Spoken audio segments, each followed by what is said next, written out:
business of tourism and the opportunity of AR. My name is Peter Swearingen, and I work at the Stupid Fun Club. And I'd like to introduce Jordan Wollman first, and we'll take a few minutes for questions after the presentation, and then if Gaia is here, she will join in the third section, but otherwise we'll have a lot of time for questions afterwards. And I encourage plenty of tough questions. I think these guys are up to it. Challenge them, and let's see if we can raise the bar. Thank you.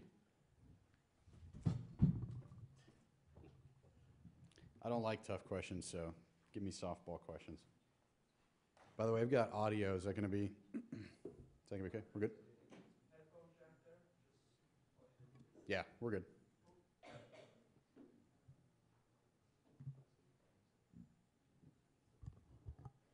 How's everybody doing? So I was asked to come and talk about augmented reality in the tourism space. I'm Jordan Wollman. I'm Executive Creative Director and Partner at a firm called Aria. We're a Dallas-based agency. We work a lot in tourism. But what we really do, what we say we do, is we create engaging branded experiences. And that's why I'm here talking to you guys today. So a tour guide in the palm of your hand. Augmented reality in travel and tourism. You know, this is a space that is, I mean, just clearly the perfect space to take AR to. You know, people walk around and they get tour guides and they want to know about all of this stuff when they're not from there. I've been to plenty of cities that I wasn't born or lived in and wanted to know everything there was to know about the city. Oddly enough, I don't feel the same way about my own city. So let's talk a little bit about what's happening today. And these stats and figures you guys are probably going to be very familiar with, but these are the things that our clients, our tourism clients, are coming to us and saying. You know, we hear all the time from our tourism clients, we've got to be doing X or Y or whatever. And, you know, a while ago that was, we got to have a mobile website. And now it's, we've got to have an app. And it's got to have augmented reality in it. Most of them don't have any idea what that actually means or the practical implications of it, but they want it. And they're stating a lot of these facts to kind of back it up. 90% of Americans are within 3 feet of their cell phones, basically all day. I mean, I can attest to this. I don't have my phone, you know, away from my body. I feel completely naked without it. Over 50% of travelers use mobile phone or device, you know, whatever it is, for travel-related information. Again, great example. Coming out to this event, I have not touched my computer one time to figure out where I was supposed to be, when I was supposed to be. It is my center for all things that I need to know about my schedule and, you know, when I'm supposed to be places. So almost 1 in 4 hotel queries came from a mobile phone. That's really interesting. You know, years ago, that statistic didn't exist. And now almost 1 in 4 are coming from mobile phones. Just from a content information, from a gathering perspective, it's amazing to me to see how quickly mobile has been adopted. And it's been because of things like the iPhone and the Android that make it so easy to get the information. And that's kind of a problem. Smartphone adoption is just, I mean, raging, up 11% in 8 months in 2011. And mobile internet growth is growing faster than the PCs or any other medium by 800%. That includes tablets, but it's mobile. 800%, which is pretty crazy considering the speed at which the internet was adopted in the first place. Internet has the fastest adoption of any technology shift in the world in the history of technology, in the history of the history. And for mobile to come along and then adopt that at 8 times the speed of everything else is just unbelievable. So we're looking at it from this perspective. As a marketing agency that focuses on destinations, augmented reality is really changing a lot of things for us. You still got to get people there, and that's half of our battle with our clients.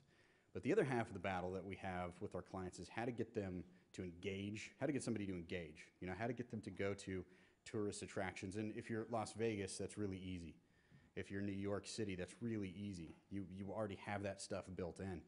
But if you're not, if you're Dallas, Texas, or if you're Memphis, Tennessee, I mean, you have neat things, neat history, and a lot of attractions, but, people aren't there.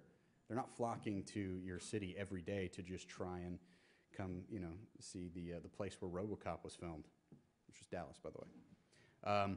So for us, what it really does, augmented reality really does, is it gives us the ability to add context to the things that they're already experiencing. Once we get someone there, our job as a marketing agency, it traditionally has stopped. Our job is to get them there. Our job is changing, and I think every marketing agency's job is changing from attract people to something, and then I hope it works out. We have to help create a better experience for our clients because that's what we are about. It's creating better experiences. So for us, augmented reality gives us additional context. I'll kind of talk through that a little bit. We think that mobile, just in general, is the best travel companion you can have. I can tell you that I'm not an incredibly organized person, generally. And without things like TripIt and Google Apps, I probably wouldn't have made it here today on time. I'd be, off in San Jose probably. And, we expect, given the trends, for there to be gigantic growth. But who is really leading the way, the charge for innovation in this is the brands that are trying to use it. Interesting thing that I've seen, because I've been here both days of the conference, is there's been a lot of talk about how do you apply this to real world scenarios. How do you apply this to a brand? And I think that a really, really easy space to figure out what that next step is in tourism, or at least we believe that is. So let's run through some case studies real quick. So, there's no better place to start a case study for augmented reality than with condoms, I think. I'll just run you through these real quick. So the pleasure hunt across Amsterdam was a game, basically, where you would walk around Amsterdam and you would hold up your phone and you would check out the city. You had to go all over the city to get enough information that you could actually play the game. There were these little chocolate thingies, chocolate bars or whatever, that you'd scan. And it's a little bit of a capture the flag component too. People could come along and steal your whatever those are, chocolate nougats that you had to capture. And this is an application that you're seeing a lot. People are doing these one-time things with augmented reality, integrating them into games that are part of a bigger campaign.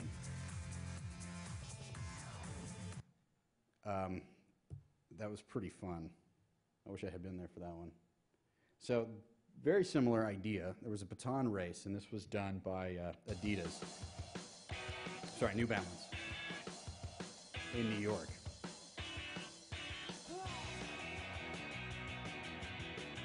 So again, the idea was that you'd run around the city and you'd have to go explore all these different places.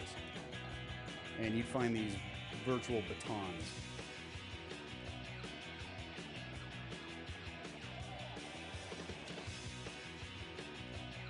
So every day they'd release new virtual batons, and you'd run around the city and you'd find these virtual batons. And again, this was a capture the flag kind of game as well. Someone could come up behind you and steal it. It's great incentive though. If you got to the New Balance store in New York with the baton that you captured, you'd get a free pair of shoes, a new free pair of New Balance shoes. The person that collected the most number of batons over the course of this campaign was eligible to win this actual baton made out of 24-karat gold. It's $20,000 worth of prize, I think. Yeah, $20,000 worth of prize.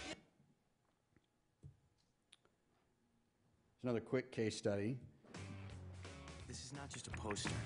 It's a doorway. It's an escape. It's an invitation from Aria to all of New York to find out how the great outdoors are closer than you've ever imagined. To celebrate the opening of the new REI store in Soho, we created a mobile app that lets you scan our posters to open up virtual landscapes. Once you're inside each scene, you can move your phone left or right, up or down to explore. You can learn more about outdoor opportunities in and around New York. Get info about the REI Soho grand opening. And even enter for a chance to win great pieces of outdoor gear. And you can even enter for a chance to win the grand prize, an REI trip for 2 to Costa Rica. For REI, the Soho grand opening isn't just about opening the doors to some... Guess that's the end of the video. You know, what's interesting about these case studies, and the reason that I picked these is, although they're not explicitly tourism case studies, we're using things like this to help our clients understand the practical applications of augmented reality in a space.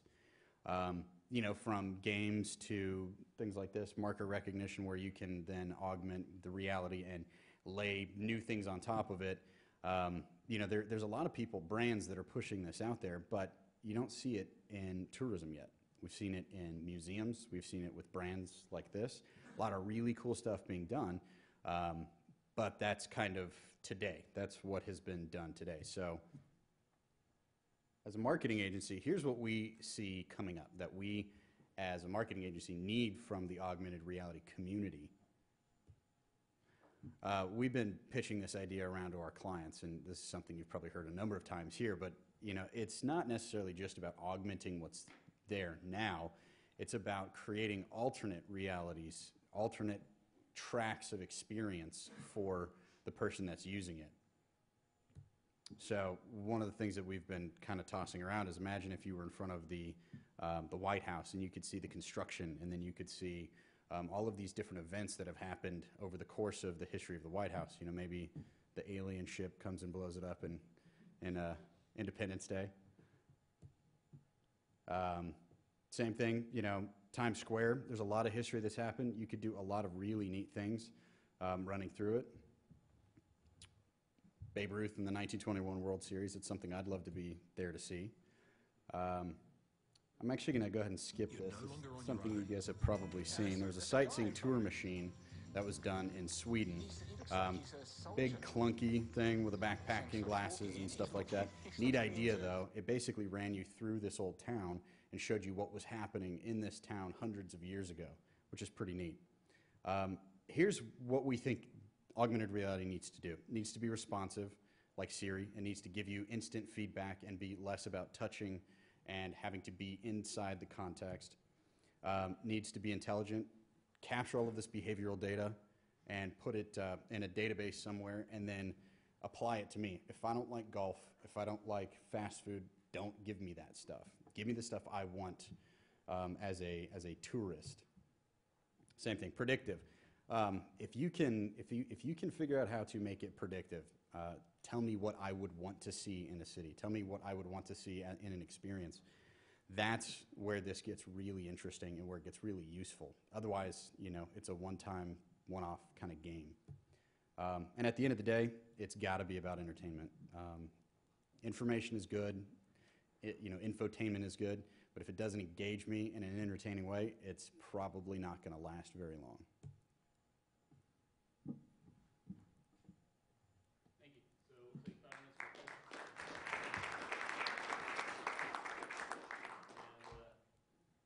speak up or come to the mic so we get it on the feed, or maybe you can repeat the question if you get it. Sure.